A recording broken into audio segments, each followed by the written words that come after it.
मैं यूनिवर्सिटी से अपने घर वापस आया तो मुझे मेरी अम्मी ने कहा कि जल्दी से तैयार हो जाओ, हम तुम्हारी नानी के घर जा रहे हैं। मैंने जब अपनी अम्मी से वजह पूछी तो मेरी अम्मी कहने लगी कि तुम्हारी खाला और उसकी बेटी अमेरिका से आए हैं तो उन्हें मिलने जाना है। ये सुनकर मैं बहुत खुश हुआ क्योंकि खाला की बेटी ने और मैंने मैट्रिक तक एक साथ पढ़ाई की थी और तब से मैं उससे शदीद मोहब्बत करता था, लेकिन कभी मैं उससे अपनी मोहब्बत का इजहार नहीं कर पाया। मैट्रिक करने के बाद वो अपनी अम्मी के साथ अमेरिका चली गई थी तो मेरी दोबारा कभी मुलाकात या उससे बात ही नहीं हो पाई थी। इसलिए मैं बहुत खुश था क्योंकि मैं उससे 5 साल बाद मिलने वाला था। फिर मैं तैयार होकर मैं और मेरी अम्मी मेरी नानी के घर चले गए। वहाँ पहुँचकर जब मैंने उसको देखा तो मैं देखता ही रह गया। वो पहले से भी ज़्यादा दिलकश और खूबसूरत हो चुकी थी। दुआ सलाम करने के बाद मैं फ़ोन सुनने के लिए छत पर गया तो वो भी मेरे पीछे छत पर आ गई और मेरा हाथ पकड़कर कहने लगी कि क्या तुम मुझसे शादी करोगे। मुझे लगा कि शायद वो मजाक कर रही है, लेकिन मुझे उसने बताया कि वो बचपन से मुझसे मोहब्बत करती है और वो ख़ास मेरे लिए ही पाकिस्तान आई है। ये सुनकर मुझे बहुत खुशी हुई और मैंने खुशी खुशी हाँ कर दी। फिर कुछ देर बाद हम दोनों छत से नीचे आए तो हमारे रिश्ते की बात अम्मी और खाला के दरमियान चल रही थी। इसी तरह कुछ दिन बाद हम दोनों की खुशी खुशी मंगनी कर दी गई। मंगनी के बाद वो लोग अमेरिका वापस चले गए। खाला ने कहा कि वो लोग 1 साल बाद यहाँ आकर शादी कर जाएंगे। हम दोनों फ़ोन पर दिन रात बातें करने लगे।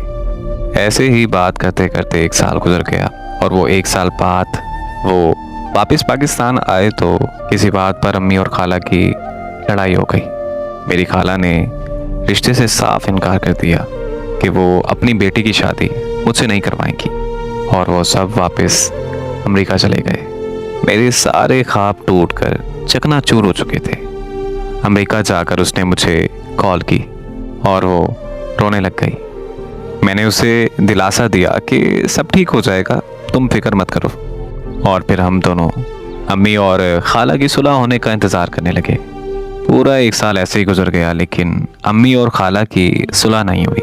फिर उसने बताया कि वो सब मामू के घर पाकिस्तान आ रहे हैं। तब मैं अम्मी के पाँव में बैठकर रोने लगा और मैंने अम्मी को कहा कि प्लीज़ खाला से सुलह कर लें।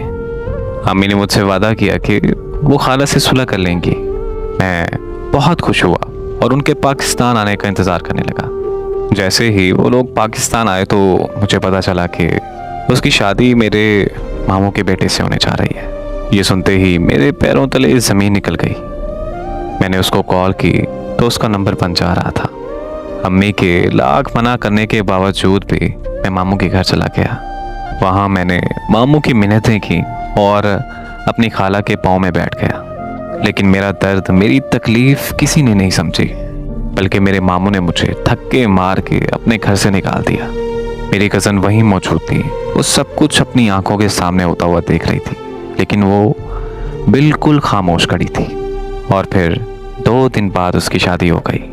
उसकी शादी को आज 8 साल गुजर चुके हैं, लेकिन मैं उसे अभी तक भूल नहीं पाया। आज लोग मुझे पागल, मजनू, राजा जैसे नामों से पुकारते हैं, लेकिन मुझे इस बात से कोई फ़र्क नहीं पड़ता क्योंकि लोगों की नज़रों में मोहब्बत का जज्बा बिल्कुल फजूल है। मुझे इस बात से भी कोई फ़र्क नहीं पड़ता कि वो मजबूर थी या बेवफा। मेरे लिए वो मेरी पहली और आखिरी मोहब्बत है। मेरे करीब मोहब्बत में किबला बदल लेना शिर्क के ज़मरे में आता है। मैं मुसलसल और आखिरी तलक उसकी मोहब्बत में मुब्तला रहूँगा।